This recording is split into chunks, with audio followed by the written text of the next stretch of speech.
Comment les olives ont-elles gâché un dîner? Les aliments en conserve font partie du régime américain, mais il y a eu des difficultés. En février 2025, le distributeur de thon en conserve TriUnion Seafoods a fait une annonce inquiétante.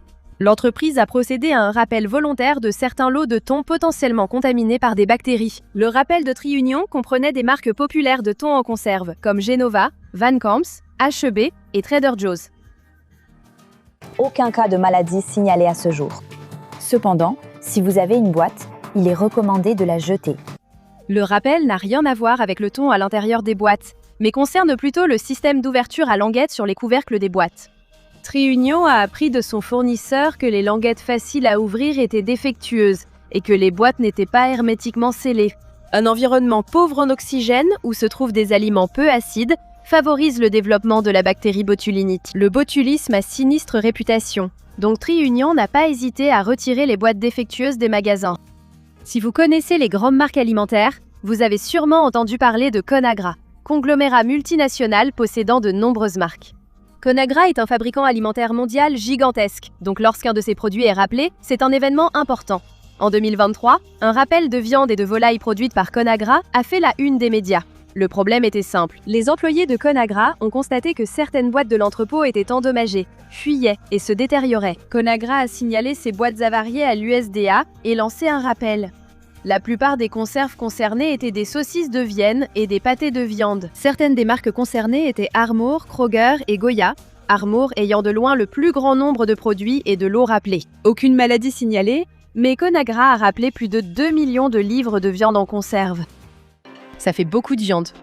Certains rappels provoquent un effet domino, comme celui déclenché par la marque de fruits de mer Skipanon en octobre 2015. En septembre de cette année, Skipanon, une conserverie familiale à Warrenton, Oregon, a reçu un ordre de cessation du département de l'agriculture de l'Oregon. Une inspection désastreuse menée par l'ODA et la FDA a révélé le manque flagrant de registres de traitement chez Skipanon.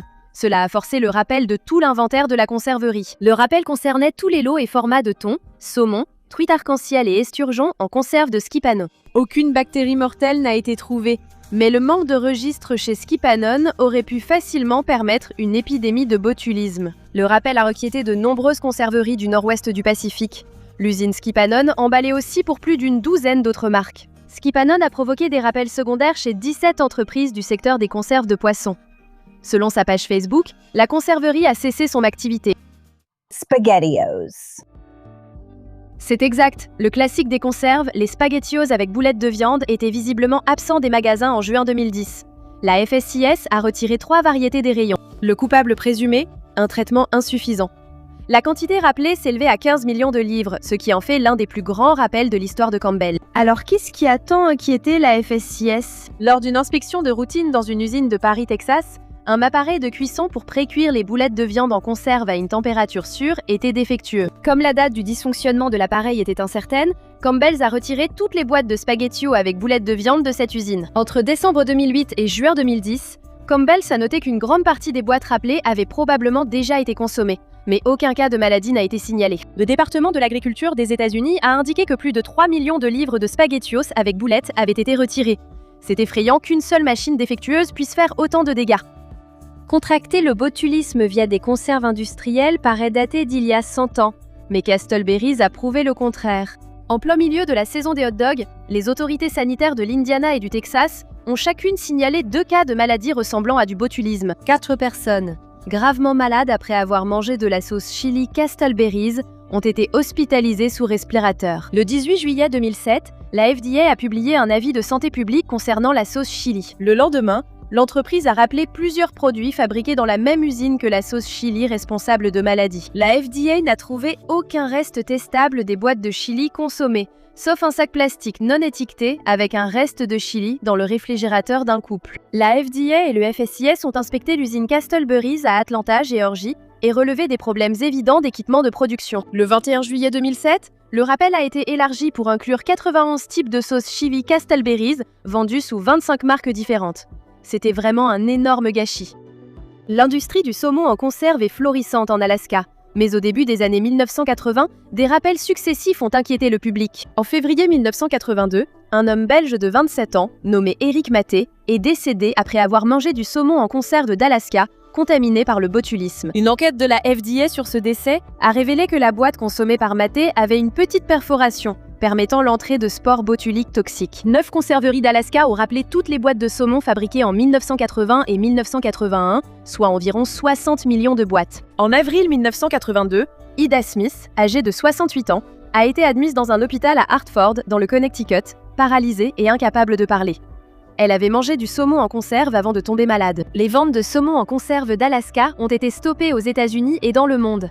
En Angleterre, une boîte de saumon d'Alaska percée, semblable à celle ayant causé la mort de Mathai, a été retrouvée par les autorités sanitaires. Lors d'une inspection par la FDA, une machine de remodelage des boîtes a été identifiée comme cause des perforations.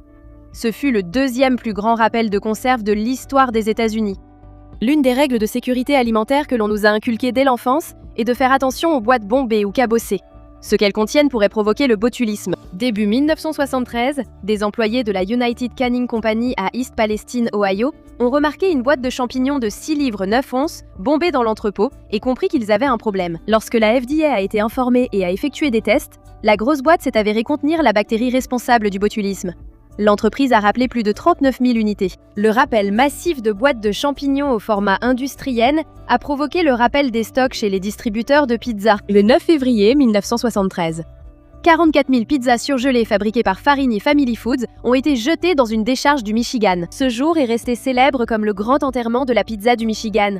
Le rappel a aussi déclenché une vaste enquête sur les restaurants et grossistes susceptibles de posséder des boîtes contaminées. Lorsque seul lot de champignons fourni par la société Fran Mushroom s'est révélé contenir la toxine, la FDA a ordonné à l'entreprise de rappeler 500 000 livres. De plus en plus de plats surgelés contenant des champignons étaient rappelés par dizaines de milliers.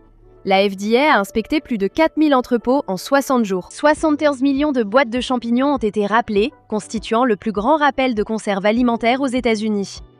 Les rappels de lait infantil sont toujours particulièrement inquiétants. Et celui qui a touché le lait en poudre Similac en septembre 2010 était aussi effrayant.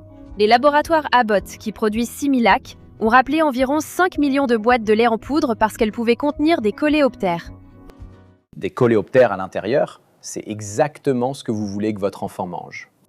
Après la découverte d'un petit coléoptère dans le lait en poudre de l'usine Abbott à Sturgis, Michigan, la production a cessé et les produits expédiés ont été rappelés. Les boîtes de Similac ont été vendues partout. Ce qui a particulièrement inquiété lors du rappel, en plus de l'aspect dégoûtant, c'est le type de coléoptère présent sur la chaîne de production. Bien qu'Abbott l'ait vaguement décrit comme un coléoptère commun, le rappel avertissait que l'ingestion du coléoptère ou de sa larve par un nourrisson pouvait irriter le tractus gastro-intestinal et entraîner une perte d'appétit. Abbott a été poursuivi, certains affirmant que l'entreprise avait attendu 1 semaine avant de rappeler le produit contaminé. La plupart des amateurs de thon savent qu'il est riche en mercure. Mais quelle dose est excessive ? Cette question revient souvent depuis un rappel majeur lié au mercure en 1970.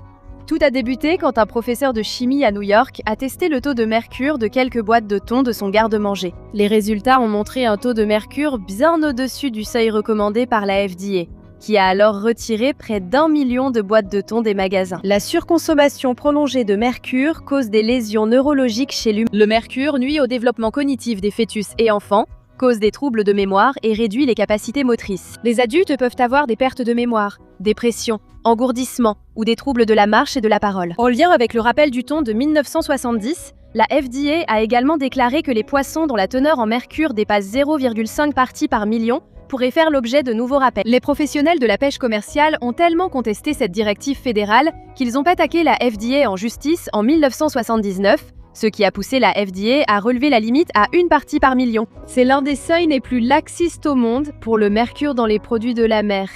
Le 9 novembre 1959, la planification des repas pour Thanksgiving a pris un tournant dramatique. Un incontournable du repas de la dinde a été rayé des listes de courses d'un bout à l'autre du pays, la sauce aux canneberges. Pourquoi ? Arthur S. Fleming, alors secrétaire à la santé, à l'éducation et au bien-être, a lancé une alerte nationale car des canneberges du nord-ouest du Pacifique étaient contaminés par un désherbant connu pour provoquer des tumeurs thyroïdiennes chez les rats. En 1958, un amendement à la loi de 1938 sur les aliments, médicaments et cosmétiques a interdit tout additif cancérigène au niveau fédéral. La sauce aux canneberges en conserve n'était pas au premier Thanksgiving, mais elle était très appréciée au XXe siècle. Jusqu'en novembre 1959, Ocean Spray a cherché à rassurer le public. affirmant qu'il faudrait consommer énormément de canneberge contenant des produits chimiques pour tomber malade. Fleming a demandé aux entreprises de retirer leurs produits du marché pour des tests gouvernementaux. Peu avant Thanksgiving, 16 millions de livres de canneberge ont été jugés sûrs, mais le public restait méfiant. Cette année-là, même le président Eisenhower a préféré la compote de pommes. La tragique affaire des olives de 1919 évoque davantage un roman d'Agatha Christie que les rappels de produits actuels de la FDA. Un dîner fatidique a planté le décor et le plan de table a déterminé qui finirait par mourir. Le 23 août, une femme a reçu 200 invités dans un country club près de Kenton, dans l'Ohio. En plus des plats du banquet au menu, elle a servi des olives mûres et des assortiments de douceur à sa table. Plusieurs des invités VIP choisis par la femme ont remarqué que les olives avaient un goût étrange. La rumeur s'est propagée. Un chef et 2 serveurs ont aussi goûté les olives, qui étaient techniquement en bocal et non en conserve.